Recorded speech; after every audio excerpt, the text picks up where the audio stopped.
प्रशांत किशोर ने लखीसराय में भगदड़ प्रभावित परिवारों और घायलों से भी मुलाकात किया। इसके बाद अपनी प्रतिक्रिया देते हुए बोले, कल जो दुखद घटना हुई है वे काफी दुखद है। लोगों से मिलकर अपनी बात को रखा और उनके बारे में जानकारी लिया। साथ ही बताया कि लोगों से बातचीत करने के बाद प्रथम दृष्टया ऐसा लग रहा है कि प्रशासन इस पूरे प्रकरण और पूरी व्यवस्था को लेकर वह गंभीरता नहीं दिखाई दी जो उन्हें दिखानी चाहिए थी। बिहार में कोई भी दुर्घटना होती है तो उसको सिर्फ चंद पैसों के मुआवजे के साथ लोग मामले को रफा दफा करते थे और अभी तक किसी प्रशासनिक अफसर पर कोई कार्रवाई नहीं हुई है। ये भी कहा कि डीएम, एसपी, एसडीएम, डीएसपी, थानेदार किसी पर भी कार्रवाई नहीं हुई है। 7 लोगों की जान गई है। एक भी हवलदार का कांस्टेबल अभी निलंबित नहीं हुआ है। जो कल की ये दुखद घटना हुई है और प्रथम दृष्टया जो दिख रहा है लोगों से बातचीत करने के बाद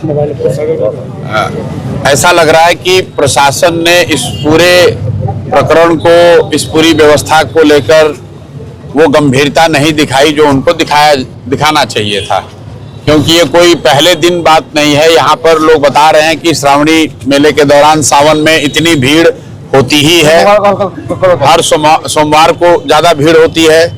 प्रशासन ने जितनी व्यवस्था करनी चाहिए थी, जितनी संजीदगी से मामले को देखना चाहिए था, वो नहीं किया। लोगों की शिकायत यहाँ के एसपी से भी है।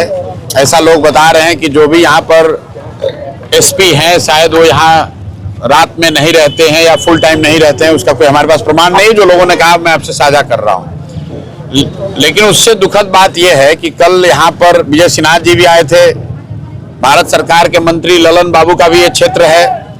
बिहार में कोई भी दुर्घटना होती है तो उसको सिर्फ चंद पैसों के मुआवजे के साथ लोग मामले को रफा दफा कर देते हैं। अभी तक किसी प्रशासनिक अफसर पे कोई कार्रवाई नहीं हुई है। डीएम, एसपी, एसडीएम, डीएसपी, थानेदार, भाई किसी की जान गई है और 1-2 लोगों की नहीं, 7 लोगों की जान गई है। अभी भी कितने लोग घायल हैं और एक भी हवलदार, कांस्टेबल भी निलंबित नहीं हुआ है। बस आपदा के नाम, आपदा कोष से कुछ पैसे दे दिए और लोगों की जान की कीमत 4 लाख रुपए लगा दी। जो घायल हुआ उसको 10-20 हजार रुपए दे दिया, मामला रफा दफा हो गया। तो एक जो सबसे बड़ी बात है वो प्रशासन की संवेदनशीलता को लेकर है कि आपने एक तो तैयारी नहीं करी, ये जानते हुए समझते हुए कि भाई यहाँ पर भीड़ होगी। दूसरा, जब घटना हो गई तो सरकार ने किसी दोषी को पहचान कर उस पर कम से कम कोई कार्रवाई करने, जवाबदेही तय करने की बात नहीं कही। एक खाली खाना पूर्ति करने के लिए जांच के आदेश दे दिया गया। कौन जांच कर रहा है, किसकी जांच कर रहा है, किस विषय पे जांच कर रहा है, कुछ मालूम नहीं है। तो यहाँ के जो प्रशासनिक पदाधिकारी हैं वो अपनी गलती थोड़ी ना बताएंगे, ऐसे खाना पूर्ति हो जाएगी। और उससे भी जो दुखद बात है कि जो लोग घायल हुए, जो मैं अभी एक गांव में गया था, वहां सहनी परिवार के 4 लोग घायल हैं। सारे लोग ये बता रहे हैं कि शाम होते होते सरकारी अस्पताल में कोई व्यवस्था नहीं होने की वजह से घायल लोग खुद ही अपने अपने घरों में या प्राइवेट अस्पताल में चले गए। जहां अब आप खड़े हैं ये भी प्राइवेट हॉस्पिटल है।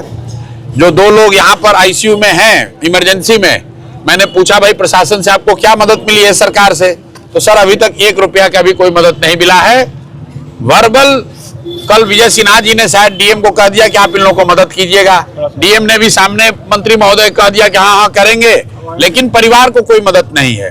तो ये तीनों जो बात है, व्यवस्था में जो व्यवस्था होनी चाहिए थी वो नहीं हुई। जब दुर्घटना हो गई तो पुलिस प्रशासन या अस्पताल की ओर से कोई त्वरित कार्रवाई वैसी नहीं दिखती है जैसा कि उनको करना चाहिए था। बाद में जब सरकार की ओर से आला मंत्री, नेता लोग आए तो उन्होंने किसी पर अभी जवाबदेही तय नहीं की। कोई एक कांस्टेबल, हवलदार भी सस्पेंड नहीं हुआ, उस पर जवाबदेही नहीं तय की गई। सिर्फ खाना पूर्ति के लिए आपका, हमारा ही, पब्लिक का ही पैसा 4-4 लाख रुपया बांट दिया। ऐसा लग रहा है जो पैसा जो दिया जा रहा है वो तो बिहार के लोगों का पैसा है। तो सरकार गलती करे और जनता सफर करे और जनता के पैसे को ही बांट के अपनी जवाबदेही आपने पूरी कर ली। और घटना के बाद न घायलों के चिकित्सा की कोई व्यवस्था है, लोग अपने अपने गांव चले गए हैं और मृतकों के लिए भी ऐसी कोई अभी व्यवस्था हुई नहीं। बस वही 4 लाख की बात जो है, जो जनता का पैसा है उसी को बांटकर नेताओं ने, व्यवस्था ने अपनी जिम्मेवारी को पूरा मान लिया। और अभी एक और जगह मैं जाऊंगा, हलसी में, जहां शायद एक ही परिवार के 3 लोगों की मृत्यु हुई है, उनसे मिलेंगे। उसके बाद अगर कोई नई बात सामने आएगी तो आपको बताएंगे। सर, बिहार सरकार ने बड़े शौक से सभी 38 जिलों में आईसीयू खोला है। सदर अस्पताल लखीसराय में भी आती है। भाई लोगों ने बताया कि कल जब ये दुर्घटना हुई तो सदर अस्पताल की हालत ये थी कि वहां पर एक आयुष का डॉक्टर था, कोई डॉक्टर उपलब्ध नहीं थे, ऐसा लोगों का कहना है। और जो लोग कहें उसमें शायद पुलिस प्रशासन या अस्पताल वाले कुछ दावा दूसरा कर सकते हैं, लेकिन सच्चाई ये है कि आज सदर अस्पताल में घायलों में शायद एक आदमी भी सदर अस्पताल में नहीं है। अगर सदर अस्पताल की व्यवस्था अच्छी होती या बेसिक मिनिमम भी होता तो कम से कम जो घायल है वो वहां रहता। मैं तो अभी गांव से घूम कर आ रहा हूं, वहां 4 लोग सानी समाज के हैं, वो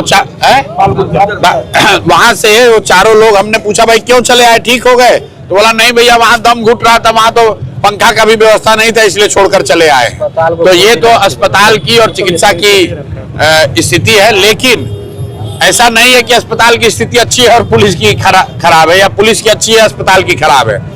ओवरऑल जो स्थिति है कि जनता की जान की कोई कीमत नहीं है, वो चाहे डीएम महोदय हो, एसपी हो, एसडीएम हो, थाना हो, प्रशासन हो, अस्पताल हो, कोई दुर्घटना हो गई 1-2 दिन खबर रहेगी। आपदा के नाम पर सरकारी जनता के पैसे खजाने से कुछ पैसा बांट दिया और लोग भी धीरे धीरे इसी के आदी हो गए हैं कि कुछ नौकरी दिलवा दीजिए, कुछ राहत दिलवा दीजिए। लेकिन जो दोषी है उन पर कार्रवाई हो तब तो इंसाफ होगा, उसकी कोई चर्चा नहीं है। क्या करेंगे सर, आप मांग क्या करेंगे? भाई हमारे जैसे लोग मांग क्या करेंगे? हमारे जैसे लोग मांग ये करेंगे कि आप मुआवजा दें या न दें, मुआवजा तो लोगों का हक ही है। आप दोषियों पर कार्रवाई करें, अफसरों पर कार्रवाई करें, ताकि इस तरह की घटना की पुनरावृत्ति न हो। ये लोग बता रहे हैं कि जिले में पहले भी ऐसा हुआ है, और ऐसा नहीं है कि पहली बार भीड़ जुटा था कि प्रशासन को उसको आकलन नहीं करने का मौका मिला। सावन के महीने में इतनी भीड़ यहाँ होती ही होती है, हर सोमवार को इतनी भीड़ होती है। प्रशासन को जानकारी है, लेकिन ना वहाँ पुलिस का डिप्लॉयमेंट था, ना प्रशासन का कोई प्लान था। दुर्घटना हो गई, खाना पूर्ति कर दी जाएगी, कुछ पैसे बांट दिए जाएंगे, लोग भूल जाएंगे, फिर आगे लोग बढ़ जाएगा।